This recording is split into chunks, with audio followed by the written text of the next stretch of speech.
Great to be back in Russia again. I have been many times to this wonderful country, across your 11 and a half time zones. I don't know any other nation in the world that has so many travel complexities just from the issue of the clock. It's wonderful to be here. I want to share with you some thoughts about the future. I'm often described as a futurist. I work with companies like Google or Microsoft or BP, helping them to understand what tomorrow might be. And I want us to think some fresh thoughts about our industry of travel. And I'm speaking personally as a business traveler about some of the things which I see in your industry. And I've enjoyed meeting some of you, hotels, airlines, travel agents, managers of business travel. And I want to ask us to think differently, because today is about innovation. Okay, so what does it mean to be a business traveler in the future? How is this industry going to change? The first thing I want to say is this. Every trend is related to every other trend in our whole world. It is impossible to think about business travel without thinking about, of course, the global economy, what's happening in your competitors, what's happening politically, what's happening in terms of the digital world. And so I want to bring all of these themes together. And my first thought is this. As we look at our rapidly changing environment, it is clear to me that most business strategies are being swept away by events. The world is changing faster than most people can think, certainly faster than you can call a meeting of your board. And if it happens for the board, it's even faster for the actual traveler. When you think about what goes on or goes wrong when we travel, all kinds of things happen, and it doesn't matter whether it's a rainstorm or a volcano in Iceland, which means that over 1,000 flights every day are cancelled within 1 hour's notice. You suddenly have 50 of your most senior leaders who are trapped in the wrong part of the world. We have instant crises, which you, of course, as business managers have to sort out. And there's nothing worse than seeing every flight out of a destination cancelled. And then, of course, you can have other situations happening. We can have, in 20 seconds, our world changed because of an earthquake in Japan, which not only paralyzed industry, but caused worries about nuclear meltdown. That, in turn, created tension around the world. That changed energy policy in countries like Germany. And the impact of that 20-second event will be felt in Russia for 30 years. Because it changes how we think about nuclear power, about global energy markets, about connecting our world together. So, what does it mean when we think about, let's say, the global economy? Well, here I have some good news. While if you watch too much CNN, it will make you feel sick, okay? It's true.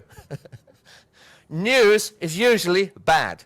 But let me tell you the truth. When you look at the global economy from 1980 right through to 2010, of course, we had a crisis. But look, we're coming back.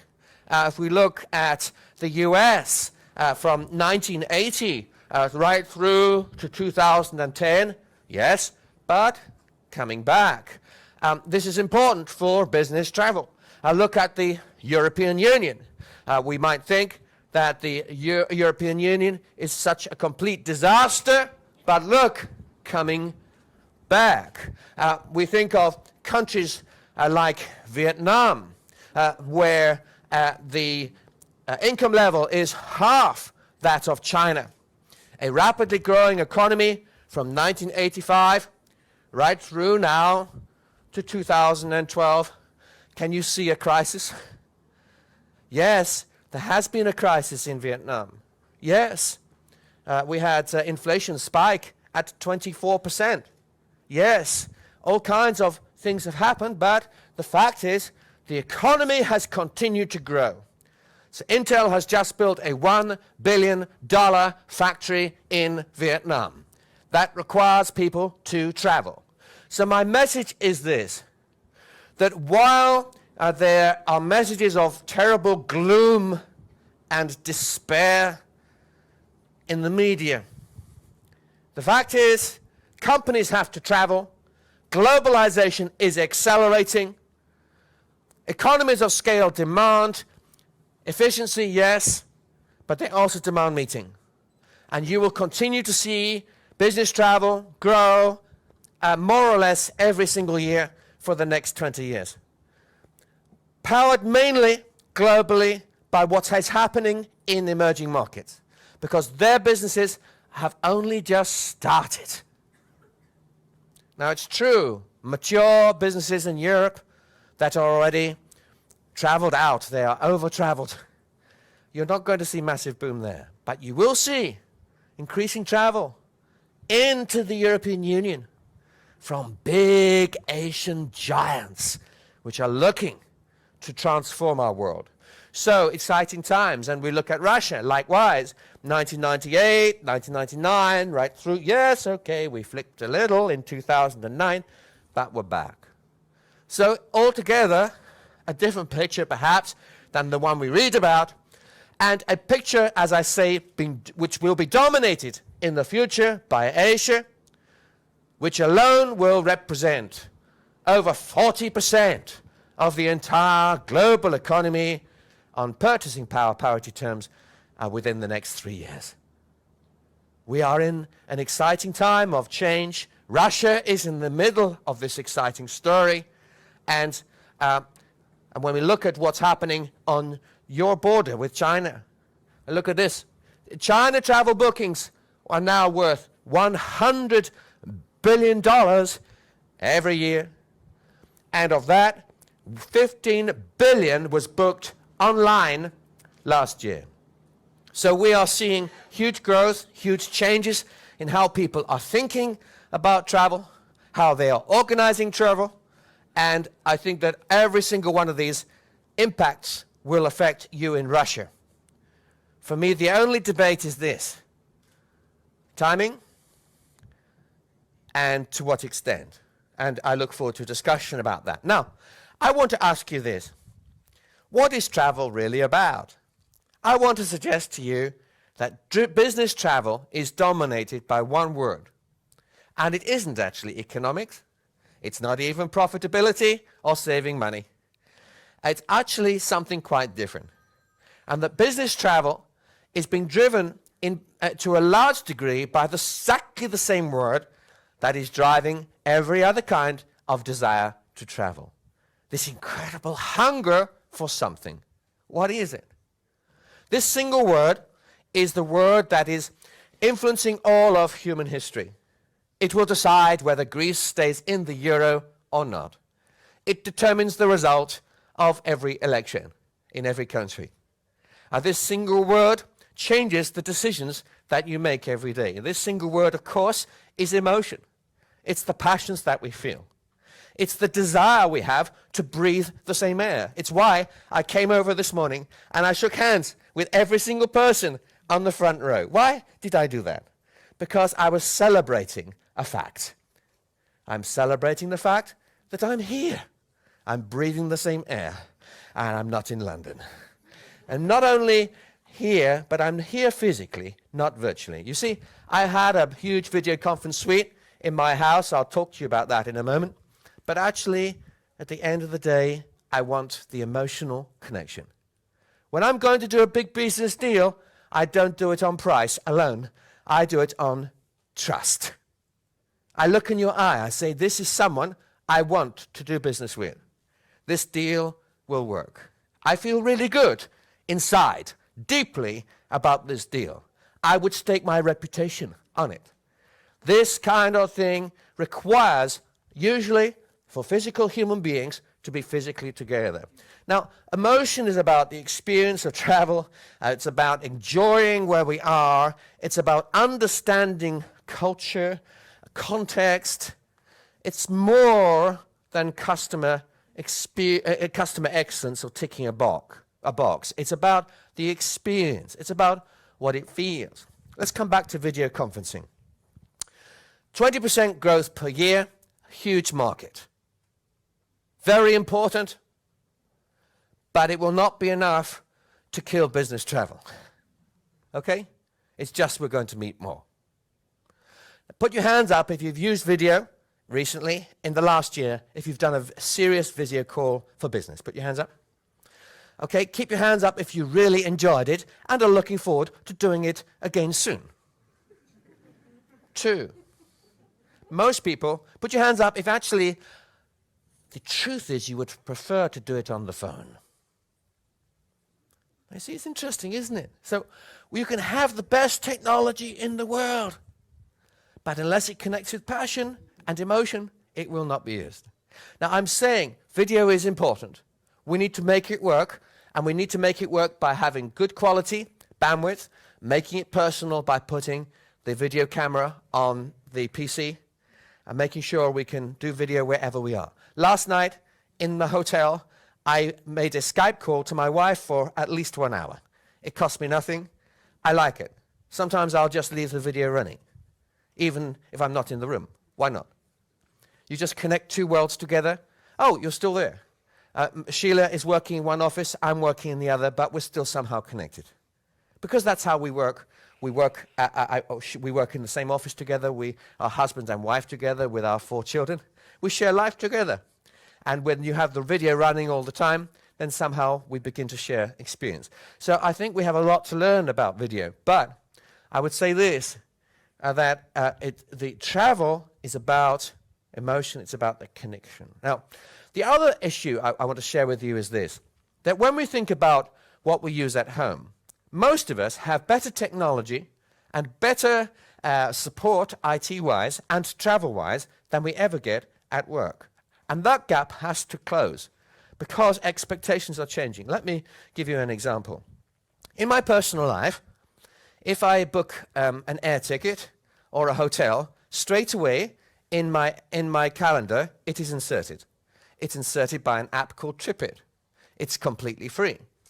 When I began to travel here, 24 hours before, TripIt said, "Hello, Patrick. Just a reminder, your Russian flight to St. Petersburg is open for booking, and here's the link." 1 hour before, it said, "Just to confirm, your flight is on time." 30 minutes before, "Just to confirm, your flight is now delayed 10 minutes and is leaving from gate X." If the flight is cancelled, it says, I learn from TripIt 25 minutes before the airline tells me, okay? TripIt tells me, just to let you know, the flight has been cancelled.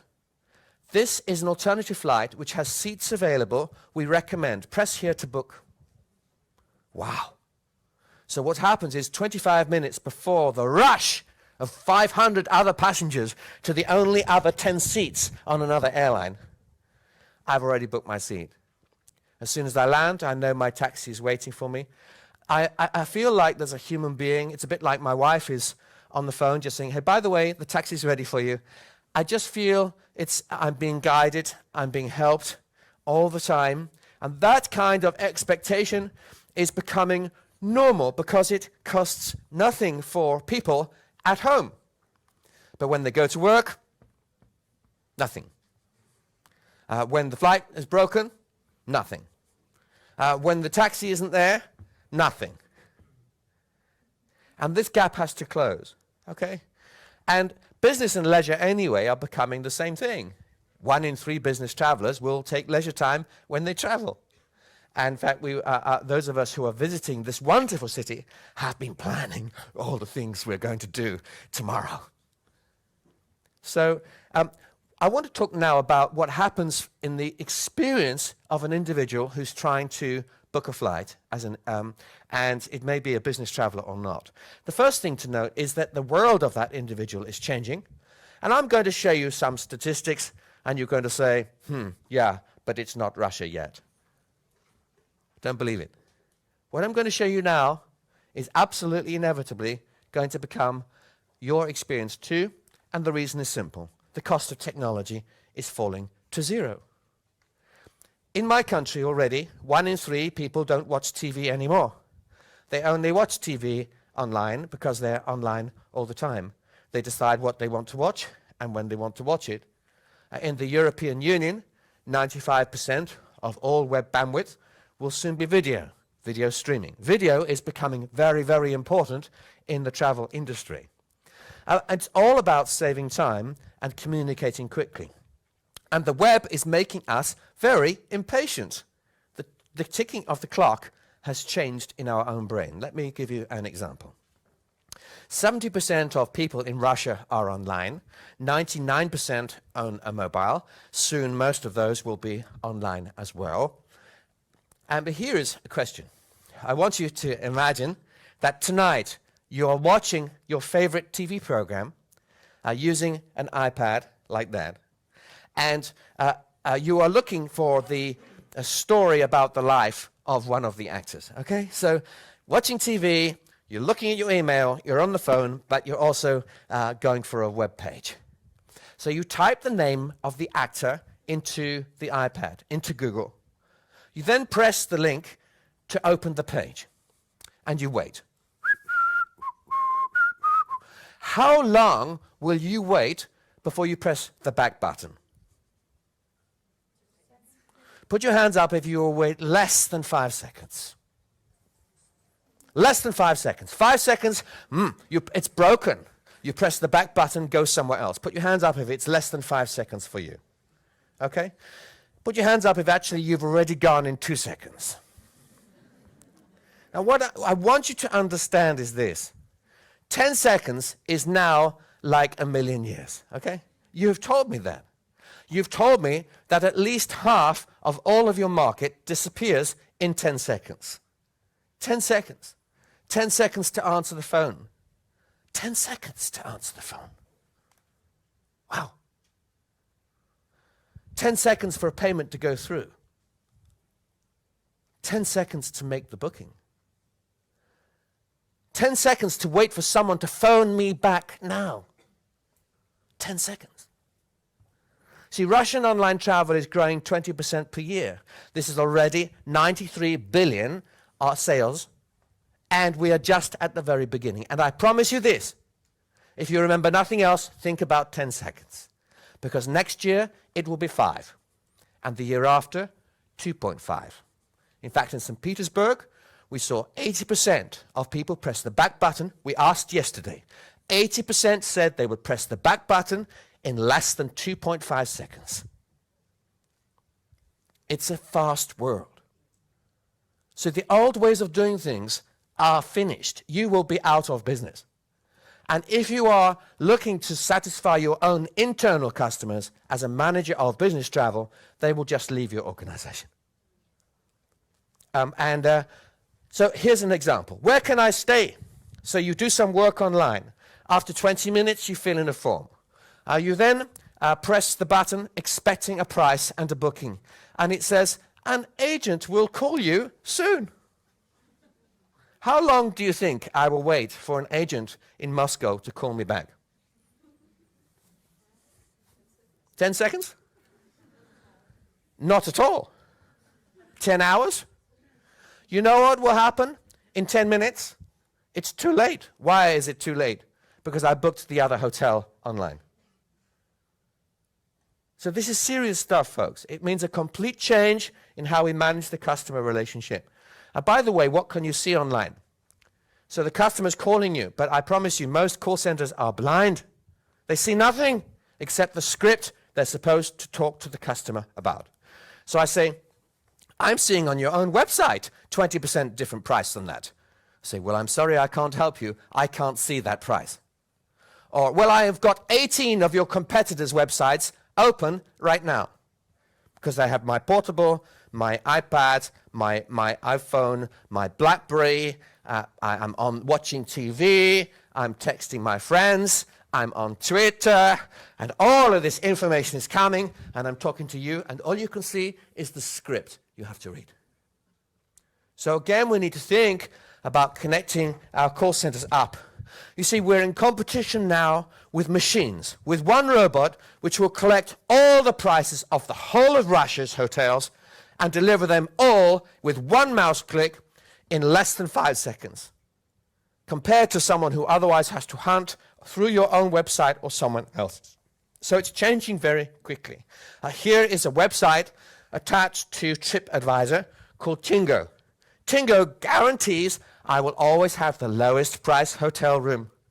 If I book a hotel in Moscow tonight to stay next year, if the price of that room ever falls below the price I have paid, even for 1 hour on one website, I automatically get money back in my wallet. It's a promise. Happens at the speed of light. So how do we manage team travel? Well, it's difficult because, of course, there's so much pressure on budget, and there's lots of ways to save money. Some are very popular and some not so popular. Especially when you travel on airlines, it's a little worrying. But talking of budget airlines, they are changing, of course, the whole of the travel industry and the incentives that you would normally expect to get from booking air travel from other big airlines. So the old structures, business models are dead. We just need to think about changing fast enough to catch up. Just think of this airline. Lion Air is new in Indonesia. No one has ever heard of it. Perhaps in Russia. But 2 weeks ago, they ordered 234 new airplanes. They are just one budget airline. They are transforming the whole world. And, airlines like British Airways are struggling. They're struggling to know how to create something different for the business traveler. And I traveled here on this particular flight. This is us boarding on the plane. Even basic things like I just needed to work on the presentation. I was brought a business breakfast. Business breakfast means you have an empty tray. You know why? Because they want to fill it 5 times. So they brought me the empty tray with just a little piece of yogurt. Then they brought me some rolls. This is 5 minutes later. And then 5 minutes later, they brought me some jams. Would you like some jams? All the jams were the same, but would you like some? Then they said, you've had some rolls. Would you like some croissant? I said, no, I just want a cooked breakfast. Actually, it's very early in the morning. I just want strong coffee, cook breakfast, and take the tray as fast as you can, okay? So it's easy to think that you're creating something wonderful and miss what the real experience should be about. And here's another challenge. You see, I travel a lot on long-haul flights, but the airline needs to know how I am feeling at the moment. If I'm traveling out, I'm feeling nervous. Am I going to sleep? No. Do I want to sleep? No. Do I want champagne? No. I just want to work. I want power in my seat. I need web access in my seat. I just need to work like crazy. I need food on a separate tray, which means I can carry on working and there's room to eat at the same time. But when I'm coming home, I'm destroyed, exhausted. Do I want a big meal? No. What do I want? 2 bottles of water when I walk on the plane and a flat bed. Beautiful flat bed, a cabin that is completely dark and very quiet. And if I wake up and I'm hungry, I want some instant food that I can get from the chef in the galley. A completely different experience. So on the same flight, we have someone who's very nervous, wanting to work like crazy, sitting next to someone who is exhausted and needing to sleep. And the best airlines, they understand in what direction I'm going. The best airline will see that I only flew to New York for 12 hours. So my body is still on UK time. So don't look at the UK watch, at the New York watch, as I get on the plane to decide how I'm feeling. Look at my London watch to decide how I'm feeling. And treat my body clock correctly. So it's a very different way of thinking. Wi-Fi on planes is going to be absolutely essential. It's one of the reasons why long-haul train is so popular now. Because in many countries you have continuous Wi-Fi, and even if it takes 2 hours longer, you can work all the time. So there's no wasted time, no immigration, no customs, no security, no hassle. What about hotels? What do we say about hotels? Well, I would say the experience again needs to change. What did we say? How long is a long time? 10 seconds. How long does it take to check into your hotel? Huh? Imagine there is no queue at all. I go straight to the front desk and I say, hello, how long does it take me to get the key? 5 minutes. My goodness. Experience the atmosphere. Actually, you know, shall I tell you what is the one thing I need? I've been traveling for 14 hours. I was 3 hours in the traffic getting from the airport. I've walked into the hotel. I'm already fantasizing about my room. There is only one thought I have in my mind. Do you know what it is? No. Even more urgent than that. There is about to be a terrible biological accident. I need a toilet very quickly. And all I'm thinking to myself is, do I go now? In which case I take all my luggage with me? Or do I leave it with the porter and then come back? Or do I hope that he'll do it in 30 seconds? Because if he does it in 10 minutes, I'm in trouble. Now, although you are laughing, I went into one of the best hotels in the world. I was so pleased. There was no queue. I went straight to the desk. And they said, "Ah, Dr. Dixon." They knew I was coming. They sent the car. The car radioed ahead. "Dr. Dixon is coming." It's a VIP hotel. Every person is treated like a VIP. Wonderful. So I arrive at the desk and I say, "Dr. Dixon, please come this way." I said, "No, no." I didn't say this to them. I was too embarrassed. I really just wanted a toilet. They said, "No, please come this way." They sat me in a beautiful leather chair. They gave me a glass of champagne. I don't want a glass of champagne. Last night, I went to my room. This is honest truth. I went to my room. I discovered something. I'd lost a cufflink. So now I have no shirt I can wear. So I bring out an old shirt, which I was going to wear on the plane tomorrow. And I'm thinking, oh my goodness, it's creased. So the next thing I do is I go to find what am I looking for now? The most important piece of equipment in any hotel room is the iron. Thank you. So because it's such an amazing, expensive hotel, what is the one piece of equipment that you will never find? Iron. Yeah. So what do you do when there's no iron and you're in trouble? It's midnight. How do I get my shirt ironed? I'm tired. I need to go to sleep, or I want to wake up at 8. Do I want someone to come and collect the shirt? No. Why? Because it will stop me going to bed and will wake me up. So what did I do to solve my problem? Can anybody tell me? You have all done it, I know. What do you do when you've got a problem? Yes, what do you do in the shower? You made steam. Okay, I'm going to embarrass you now. Do you have to do this naked or with your clothes on? I know what happens, because you're struggling to think, I just turn this on. You think, if I turn this on, I'm going to get wet. So now you have to strip yourself naked. You then have to take your clothes and you wiggle. I stood on the side of the bath last night. I'm wiggling like this, my clothes over the shower. One of our colleagues here said to me, "You have no idea how many shirts I have lost into the shower." He said, "They fall off, they're in the water." Actually, it's happened to me too. I've lost trousers into the shower. One of our colleagues, one of the members of our panel, he said, "I have another story for you." This is quite true from last night. I think this happened at 1:30 in the morning or something. 1:30 in the morning. Goes to the room. No iron. I have my own iron. So he gets out his small iron. He plugs it into the power socket and suddenly, boom! The whole room goes dark and fills with smoke. So now he thinks there's a fire in his room. He phones down and says, there's a fire in my room. All the lights have gone out. So they come up. The man turns the lights on. He says, yes, but what were you doing in your room? He said, I was trying to iron a shirt. He said, yes, but that's for computers, that plug. It's not for irons.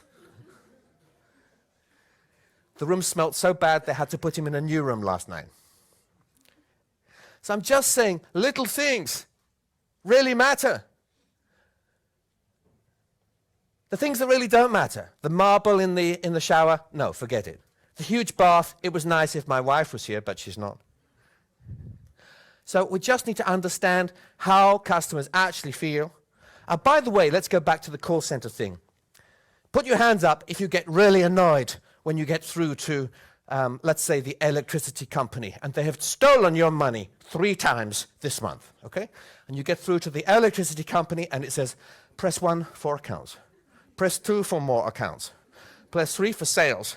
Press 4 if you have no idea what to press. Put your hands up if you find that makes you really angry. Put your hands up if you think that people who install such systems should be put in prison and sent to Siberia. So we okay, no. I'm sorry to say this. You know what's coming next. Put your hands up if your company has such a system. Come on! I know you all do. What happened? What happened was you forgot what it feels like to be a customer. We spent too much time feeling what it's like to be a manager. I'm just saying, let's take off the glasses of being a manager, remember what the glasses are like to be a customer, and try to imagine how it feels. Because now we've learned that the fastest way to make your customer annoyed is to make them wait for more than 5 seconds for anything, especially pressing buttons. And we've learned the easy way to make them happy. Give them a simple thing like a small iron in the room. And an instant check-in with a room key that works on an iPhone. A fast, free Wi-Fi in the room of the hotel.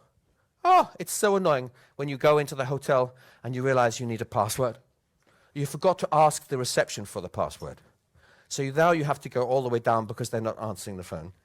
And then you type it in, and then you realize you need to pay $4,322 for 5 minutes.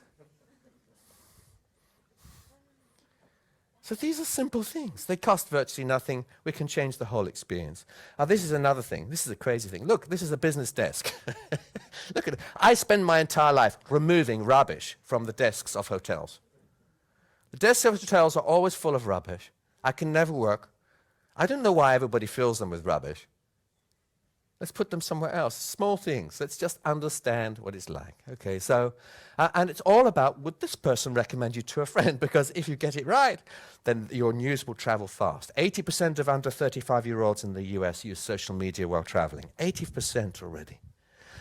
1 in 3 of all people in the world who are traveling now use channels like Facebook and other things like that to make comments. We're talking about a world where people make comments all the time. Imagine you type in the name of a hotel in London. You see on Google, most beautiful hotel in the world. 1 comment.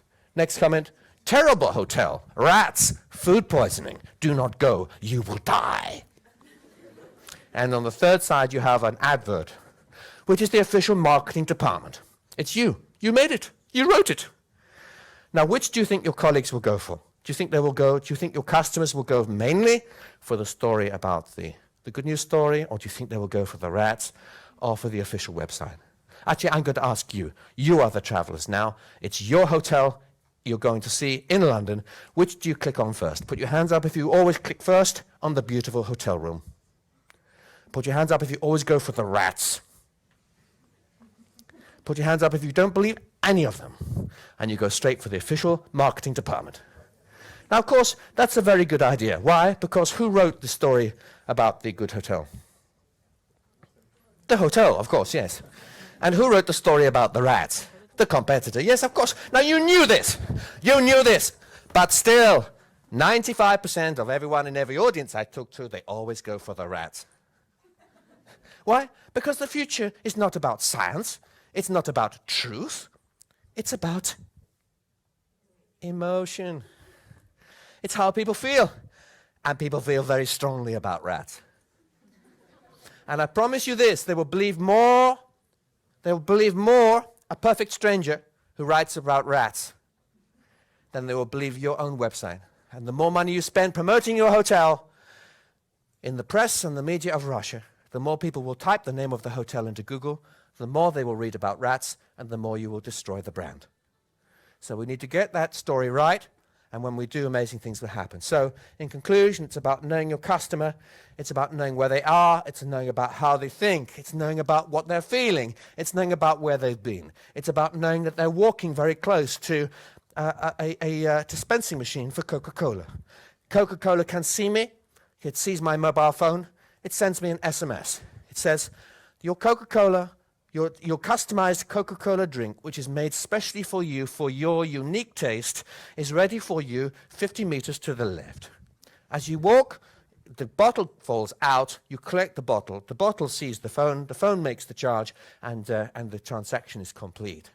This is already history. You tell me the future. The future is a world where you know some of this information, where you are able to respond, where you are able to guide, where you are able to look over my shoulder, where you can capture all of this amazing big data and make sense of it to sell new things to the customer that you know I will really love. So life is short. Life's too short to do things you don't believe in. Life's too short to waste people's time. It's all about giving people life back, about making life pleasurable, about helping people to work efficiently. It's about working faster, flexibly. It's about being agile. It's about different ways of thinking about managing risk. It's about being able to sort problems out for people very quickly. It's about keeping people safe, on time, and building trust. And of course, if you are managing the business, if you have a fixed budget, and you are in trouble managing that, because it's tough, we need to control costs, we need proper compliance, we need excellent reports, we need to get those economies of scale. We need to negotiate those very best deals with the airlines while still giving our customers choice, our own internal customers, sufficient choice and flexibility. And above all, we owe our staff a duty of care to look after them in tough places where they may be worried to just get into any taxi about whether they will be abducted or whether they will arrive. So in conclusion, technology can do amazing things, but let's not get lost in the techno story. Let's keep focused on the customer and how they're feeling. And I would say this, I think this is too complicated to do on our own. What we're talking about is new partnerships, it's new ways of working, it's collaboration, it's team. It's about marketing directors working with people who are bulk buying and managing business travel, working with some of the best IT people in the world, working with some of the best social media people in the world, working with people who really understand how these businesses need to work, the pressures that you're under, the operational constraints that you have to deliver under, and to deliver above all something that really makes sense for the individual that you're seeking to serve. And I could not care less if that individual is a passenger on your airline or whether it's an individual customer who happens to be the CEO of your own organization. It's all about the same thing, making life better together. Thank you very much.